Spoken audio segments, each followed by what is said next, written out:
Hi, it's Mrs. Fletcher. Let's talk for a few minutes about your introduction paragraph of an essay, any essay. It always follows the same pattern. That doesn't mean you can't be creative when you feel more comfortable with writing, but at this point, if you're just trying to get your thoughts on paper and become organized, these are some good ideas to follow. So first of all, start with a hook or a clear statement. Ideas here at the beginning of the essay to start the conversation might be to write a question, a quote, a fact, an attention-getting sentence.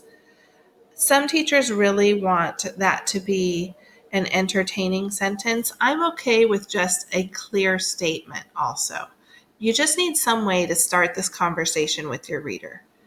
After that, you move from general to specific information. We'll talk more about that in a minute.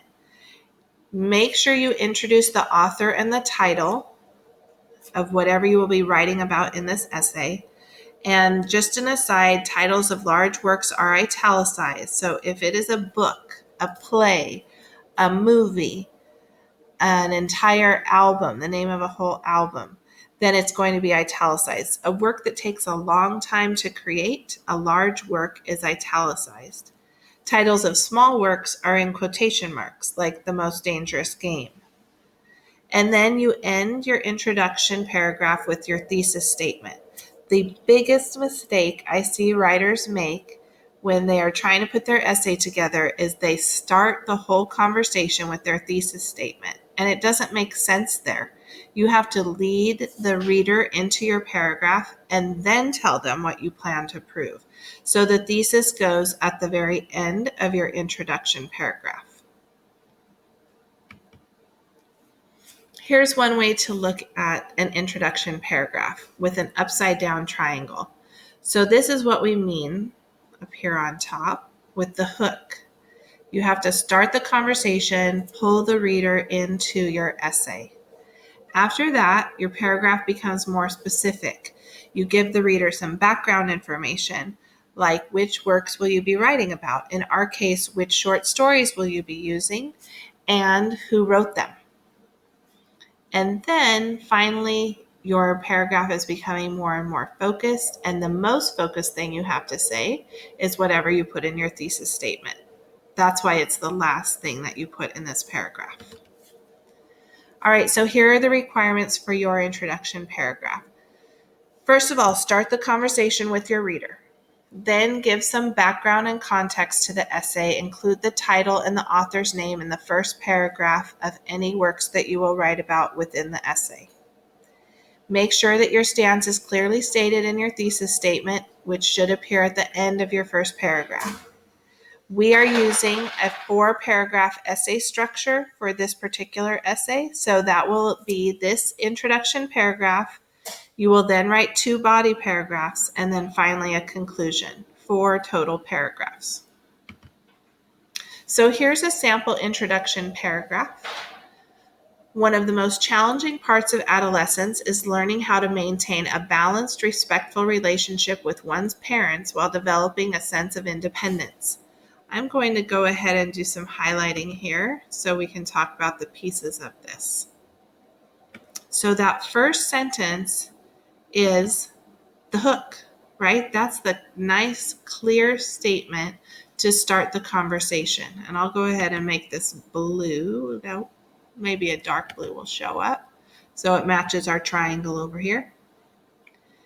All right, so after that very first statement, then the writer goes into some context and background.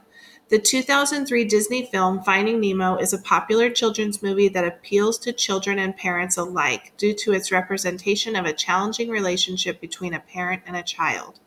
So here we go. We've introduced the title, and in this case, we introduced the producer of the film, Disney. The creator of the film is Disney.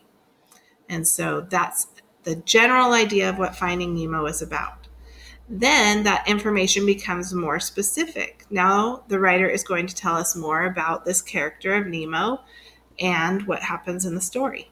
Finding Nemo is a tale of an adventurous young clownfish, Nemo, who ends up in an aquarium after neglecting to listen to his protective father. His father, Marlin, meets a forgetful fish named Dory, and the two embark on a treacherous journey through the sea in order to reunite with Nemo.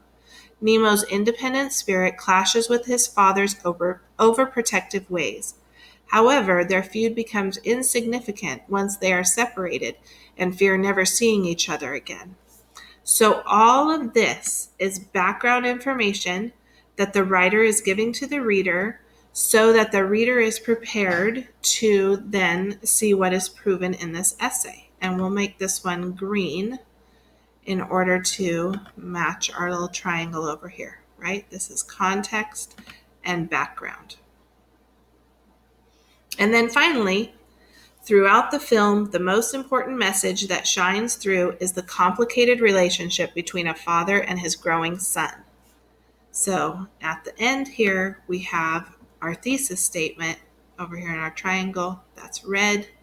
So we'll make this red to match. So there are your three basic parts of an introduction paragraph. Look at this thesis statement for a second. Remember that we said a thesis has to be arguable.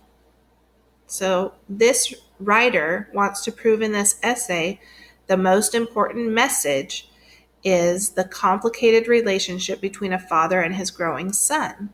Now, someone else could come back who has also seen the movie, and they could argue with that. They could say, no, that's not the message that I got. I don't think that's the most important message. And they could have a different thesis that they want to prove. And so this is a good thesis in that it is arguable. It's not an obvious statement. It's one that will need to be proven in the essay. And that's the whole point of this red thesis statement here. When we read that one line, we know what this whole essay should be about.